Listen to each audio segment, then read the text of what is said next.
스데반은 사내들인 공회에서 대제사장 가야바로부터 신성 모독에 대한 발언을 하였는지에 대해서 질문을 받게 되지요. 즉 그 고소의 내용인 예수가 성전을 헐고 모세가 준 규례를 고치겠다고 한 말을 마치 옳은 소리인 양 그대로 전했는지 그 여부를 묻는 그 질문 가운데 스데반은 지금 현재 구약의 아브라함과 야곱과 요셉의 이야기를 통해서 그가 전한 복음이 신성 모독의 발언이 아니었음을 적극적으로 지금 당당하게 변증하고 있는 설교를 하고 있습니다. 지난 시간 모세의 이야기를 통해서 다음과 같이 스데반은 변증을 했습니다. 어떤 내용이냐면 예수님은 신성 모독적인 말을 하여서 죽어 마땅했던 자가 아니라 자기 백성을 속량하기 위해서 너희들의 조상 모세처럼 보냄을 받아서 임금과 구주가 되신 분인데 이스라엘이 모세를 거절하듯 예수를 거절한 것이다.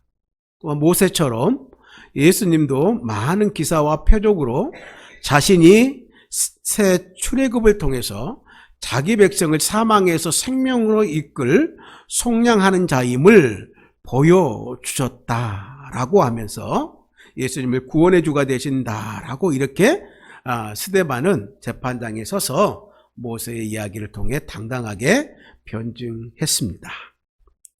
지난 시간에 이어서 오늘 모세 이야기를 두 번째로 함께 그의 이야기를 들어보기로 원합니다.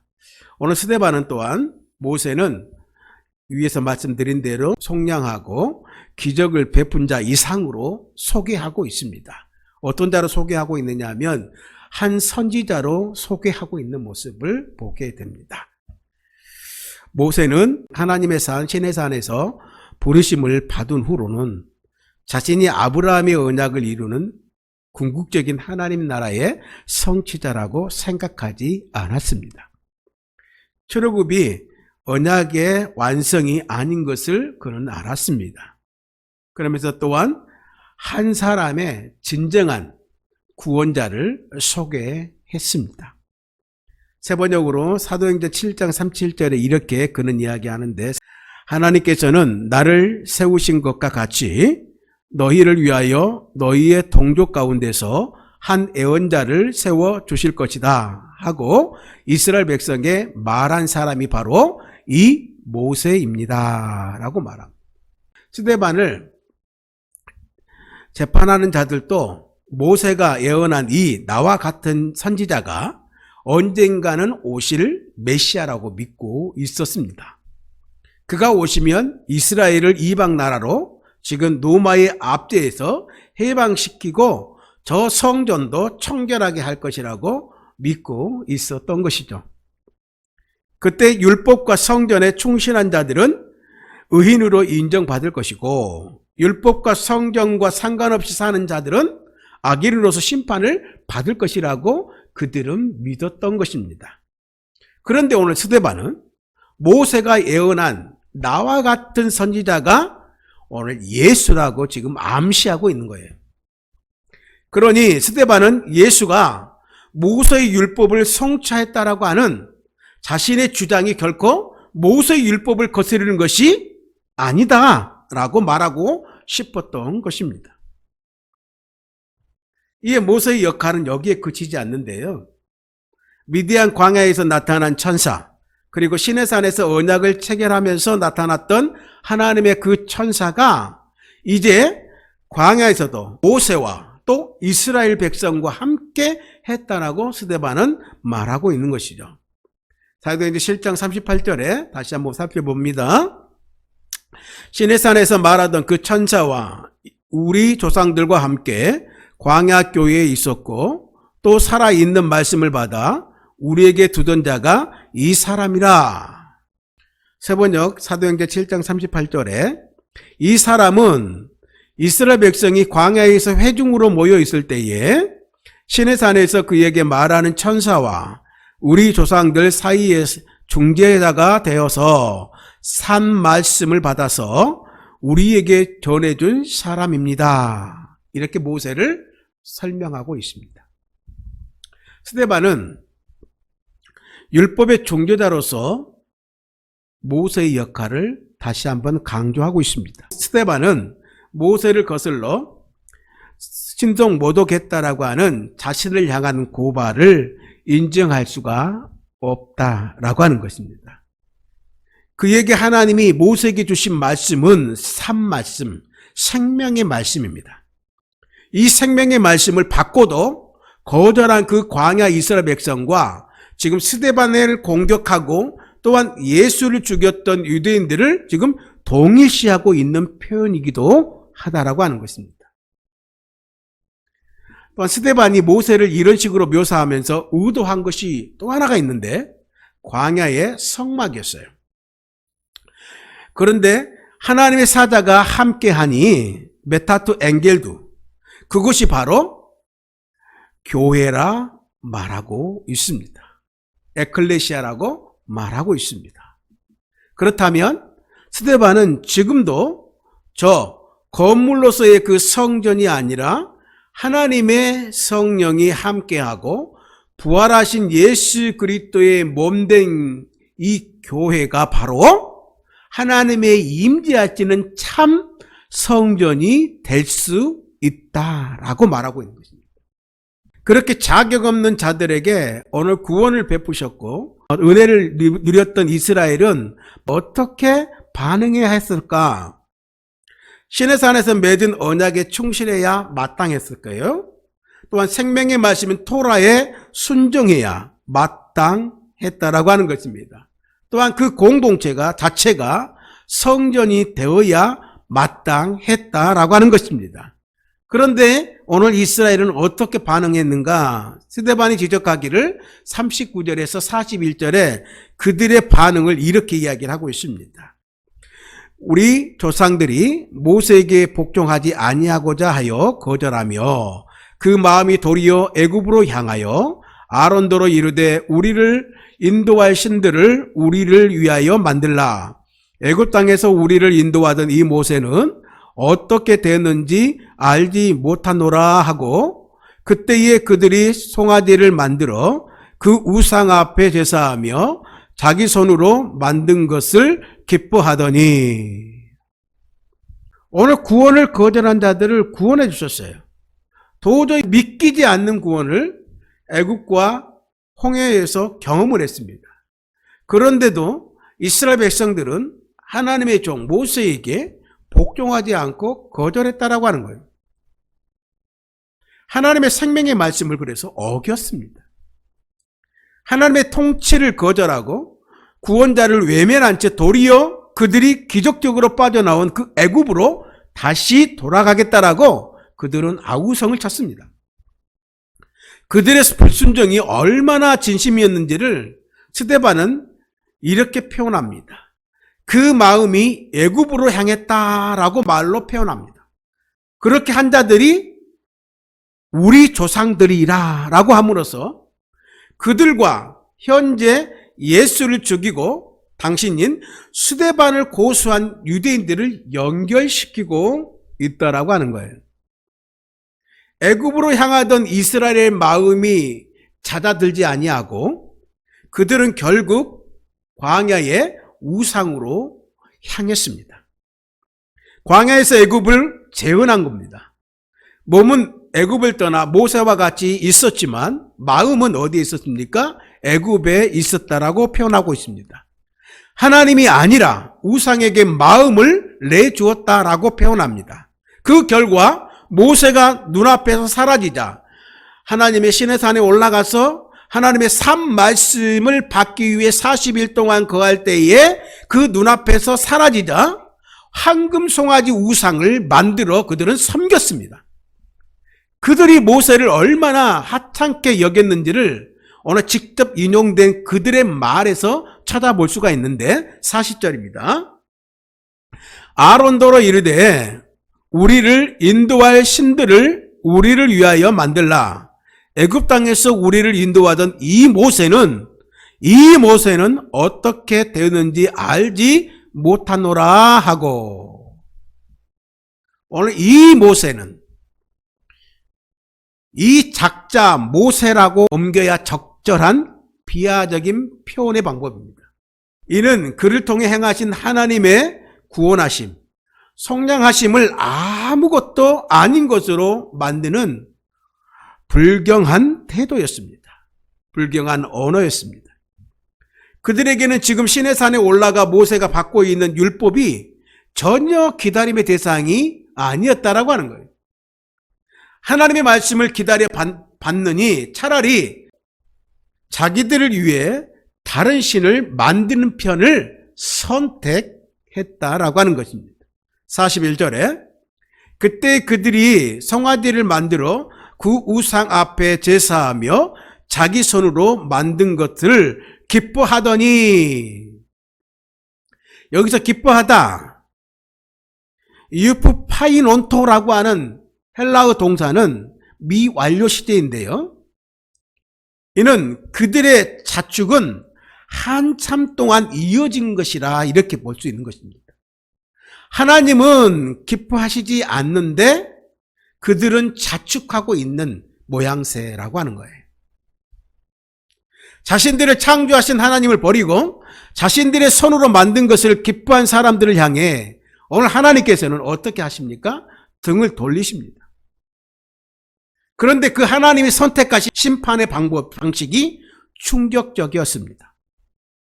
42절 상반절에 보면 이렇게 표현합니다. 하나님이 외면하사 그들을 그 하늘의 군대 섬기는 일에 버려두셨으니, 하나님의 선택은 버려두었던 것입니다. 그래도 그들이 선택한 것의 결과를 그들이 취하고 노예가 되게 하시는 것이었어요. 그러자 이스라엘 백성들은 오늘 황금 송아지뿐만 아니라 하늘의 군대, 이는 즉 해와 달, 별을 상징하는데 이것들을 섬기기 시작했다라고 하는 거예요. 광야 40년은 그래서 우상 숭배의 40년이라고 해도 과언이 아닐 정도로 그 불순종의 시간을 보낸 사람들이 이 유대인들의 선조인 이스라엘 민족이었다라고 하는 거예요. 지금 스데반은 이에 대해 아모스 선지자의 말을 인용하면서 이렇게 그들의 조상들의 행보에 대해서 탄식했습니다. 42절 하반절부터 43절 상반절까지, 이는 선지자의 책에 기록된 바 이스라엘 집이여 너희가 광야에서 40년간 희생과 제물을 내게 드린 일이 있었느냐? 몰록의 장막과 신 네판의 별을 받들었으며 이것은 너희가 절하고자 하여 만든 형상이로다. 이스라엘 백성들이 광야에서 아무리 많은 희생 제물을 드렸더라도 우상 숭배와 함께 바친 그 예배를 하나님이 받지 않으셨다라고 하는 것입니다. 그 표현을 이렇게 이야기합니다. 내게 드린 일이 있었느냐라고 물음으로써 당신의 심중을 나타내고 있는 것입니다. 이스라엘 중 일부가 실수한 것이 아니라 하나님이 단 한 번도 제물을 받아본 적이 없다면서 과장해서 말씀하십니다. 그들의 마음에는 하나님이 아니라 금송아지 같은 우상들만 가득했기 때문인 것입니다. 이러한 이스라엘의 반역은 외회적인 일이 아니었습니다. 그것은 메시아 예수를 죽인 스데반의 시대까지 변함없이 이어져 왔다는 것이 오늘 스데반의 논지입니다. 따라서 이제 그들은 선민이요 의인으로서 메시아만 오시면 구원을 받을 만반의 준비된 자들이 아니라 가장 먼저 심판을 받을 대상임을 알아야 한다라고 또한 말씀하고 있는 것입니다. 오늘 그들은 가나안 페니키아의 하늘과 태양신인 몰록에게 예배했고 애굽의 태양신 네판에도 섬겼다라고 하는 거예요. 증거의 장막에 계시는 하나님 대신에 몰록의 장막에 있는 이방신에게 제사를 했다는 거예요. 황금 송아지를 정성껏 만들었듯이 오날 때마다 예배할 형상을 만들었다라고 하는 거예요. 하나님이 주신 창조성을 하나님 대신에 우상을 창조하는 일에 사용했다라고 하는 거예요. 급기에 하나님은 애굽을 향한 마음으로 일관한 이스라엘에게 어떤 결정을 내리시는고 하면 43절 하반절에 보면 내가 너희를 바벨론 밖으로 옮기리라 함과 같으리라. 내가 너희를 바벨론 밖으로 옮기리라 함과 같으니라. 지금 스데반은 당신을 고소하고 있는 자들이 절대 떠올리고 싶지 않는 사건을 지금 거론하고 있습니다. 바벨론의 포로가 된 것은 이스라엘이 군사적으로 약해서 진 것이 아니라 그들의 우상 숭배를 하나님이 더는 참을 수가 없었기 때문에 내리신 심판이었다라고 지금 이야기하고 있는 거예요. 그 당시에 안전의 보루로 삼았던 그 장막, 성전마저도 유린당하고 회파되었다라고 말하고 있는 거죠. 지금 스데반을 재판한 자들은 그 포로기를 여전히 보내고 있는 중이었습니다. 스데반의 시대의 유대인들은 몸은 바벨론에서 돌아왔지만 영적으로는 아직 포로 상태에 있다라고 생각했습니다. 그래서 하나님이 바벨론 대신에 로마의 지배 아래 두셨다라고 생각했어요. 메시아가 오신다는 것은 바로 그 영적인 용서의 시간이 되었다라고 하는 뜻으로 여겼다라고 하는 거예요. 그래서 스데반은 지금 왜 하나님이 영적인 포로기에 이 시대를 두셨는지 돌아보라고 지금 그들 앞에서 도전하면서 지금 말하고 있는 거예요. 하나님이 왜 이 영적인 포로기에 이 시대를 두셨는지 돌아보라. 선민으로서 율법의 정신에 충실하고 하나님이 기뻐하시는 대로 성전 제사를 드렸다라고 한다면 이런 심판을 내리지도 않았을 것인데, 충분히 돌이켰다라고 한다면 바벨론과 같은 로마에게 지금껏 지배당하는 일이 그쳤을 것인데 그렇지 못했다라고 하는 거예요. 따라서 스데반은 지금 그들을 향하여 회개의 때라고 말하고 있는 거예요. 회개의 때. 돌이킬 때라고 말합니다. 수많은 선지자들을 보냈고 구약의 어떻게 보면 마지막 선지자인 세례 요한을 보내서 회개를 촉구했어요. 그리고 때가 참에 모세를 보내셨듯이 이제 때가 참에 제2의 모세를 통해서 제2의 출애굽을 하시려고 하나님께서는 당신의 아들 예수를 구원자로 보내셨어요. 서두에서 살펴본 대로 모세가 자기와 같은 선지자라고 말했던 그 메시아가 오신 것입니다. 그런데 또 이스라엘은 어떻게 했는가? 어떻게 또한 하고 있는가? 모세를 집요하게 거절하고 반대했듯이 예수님을 거절했습니다. 그리고 죽였습니다. 그런데 하나님께서 예수를 살리셔서 이 사도들을 통해서 구원의 복음을 전하게 하셨어요. 그런데 유대인들은 다시 이 제자들마저도 사도들마저도 죽이려고 오늘 이 스데반을 재판에 하고 있다라고 하는 거예요. 스데반이 선지자의 계열에서 하나님의 말씀을 전하고 있다라고 한다면 지금 유대 당국자들은 선지자들을 죽인 조상들의 계열에 속해서 하나님의 말씀을 거역하고 있다라고 하는 것을 지금 강조하고 있는 거예요. 여러분, 오늘 우리는 어느 계열에 속해 있는 걸까요? 주님은 이스라엘이 광야에서 그렇게 많은 제물을 드려 예배를 드렸는데도 그들이 한 번도 제대로 희생과 제물을 드린 적이 없다라고 평가하셨습니다. 우리에게도 두려운 말씀입니다. 주님은 우리 자신을 산 제물로 받길 원하십니다. 우리의 마음을 받기를 원하십니다.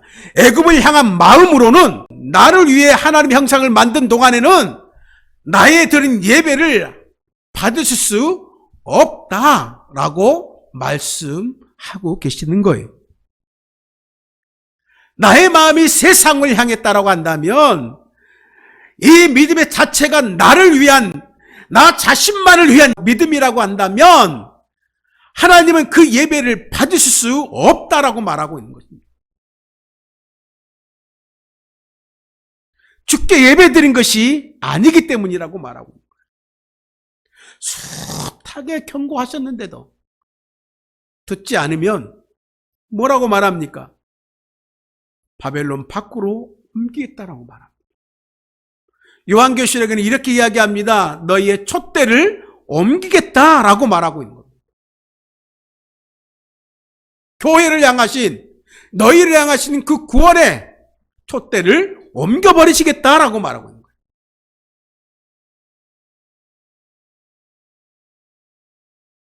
우리 시대의 교회가 점점 바벨론을 향하여 이동하고 있는 건 아닌지, 어느 우리의 신앙의 자체가 애굽으로 향하고 있지 않는지 다시 한번 우리가 이 말씀에 거울 삼아서 다시 한번 우리의 믿음을 점검하기를 간절히 소원합니다. 말씀 맺겠습니다. 스데반은 우리에게 그의 탁월한 논쟁자의 모습을 오늘 보여주었습니다.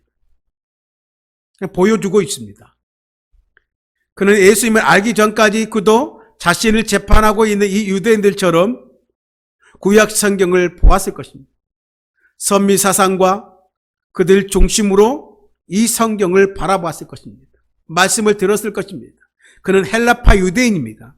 팔레스타인 밖에서 살다가 모든 것을 정리하고 예루살렘으로 이주할 정도로 극렬한 성전 우파 유대인이었습니다. 그런 그가 평생 지켜온 그 신념, 그 신앙을 버릴 수 있었던 것은 무엇이었습니까? 예수님과의 만남 때문이었다라고 하는 것입니다.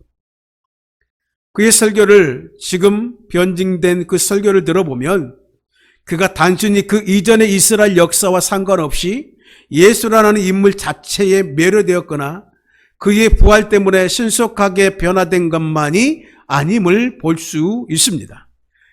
이제 그는 이 예수 그리스도라고 하는 렌즈를 통해서 아브라함을 불러 언약을 주실 때부터 전개된 이 이스라엘 모든 역사가 이 예수께서 가져온 하나님의 나라와 그의 십자가와 부활 사건을 통해서 이루신 그 구원의 역사에 모두 귀결된다라고 하는 것, 그 수렴된다라고 하는 것을, 통한다라고 하는 것을 깨달은 것입니다.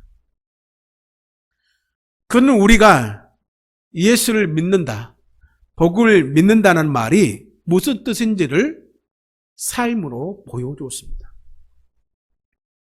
그 예수에 대한 이해 때문에 그 이전의 모든 역사가 새로운 의미로 다가왔고 어떻게 살아야 하는지를 말해주었고 앞으로 역사가 어떻게 전개될 것인지를 내다볼 수 있게 되었다라고 하는 것입니다. 이제 그가 영접한 예수님은 당대의 타락한 유대교와 결별을 가져오게 하였지만 유대인들과 공유하는 그 긴 이스라엘 역사와는 결별은 아니었습니다.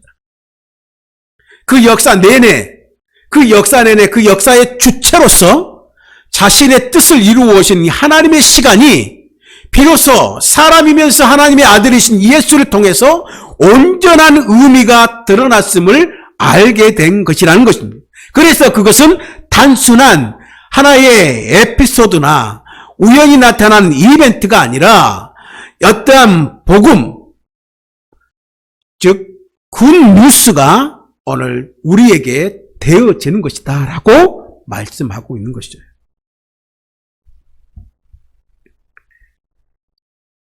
오늘 스데반의 공회 앞에서 당당히 서서 그가 전한 이 논지가 뚜렷한 이 설교를 들으면서 오늘 느끼며 배우는 것이 있어요. 또 배워야 할 것이 있어요.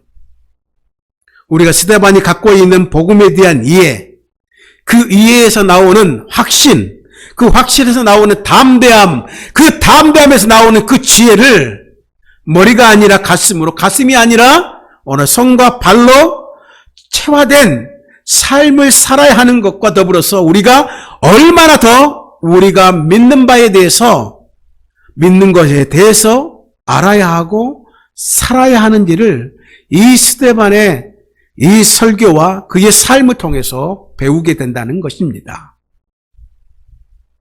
여러분, 다시 말씀합니다. 하나님은, 주님께서는 저와 여러분들에게 이 시대에도 스데반을 보고 싶다라고 말씀하시는 겁니다. 오늘 또 우리는 이 믿음의 선배 스데반처럼 어떤 상황이나 그러므로 어떤 위협 앞에서도 당당하게 하나님 나라의 복음을 선포하는 위대한 믿음의 사람이며 말씀의 사람이요 신실한 증인이며 복음의 증인된 삶을 살아내는 오늘 우리가 되어야 된다라고 하는 것입니다. 그러기 위하여 우리의 마음을 애굽으로 빼앗기면 안 된다는 것입니다. 오직 우리의 마음이 주께로 향하기를 간절히 바랍니다. 그 주님을 따라 살아내는 복음의 사람, 제자된 예수의 삶을 살아내는 우리 모두가 되어지길 주님의 이름으로 축복합니다.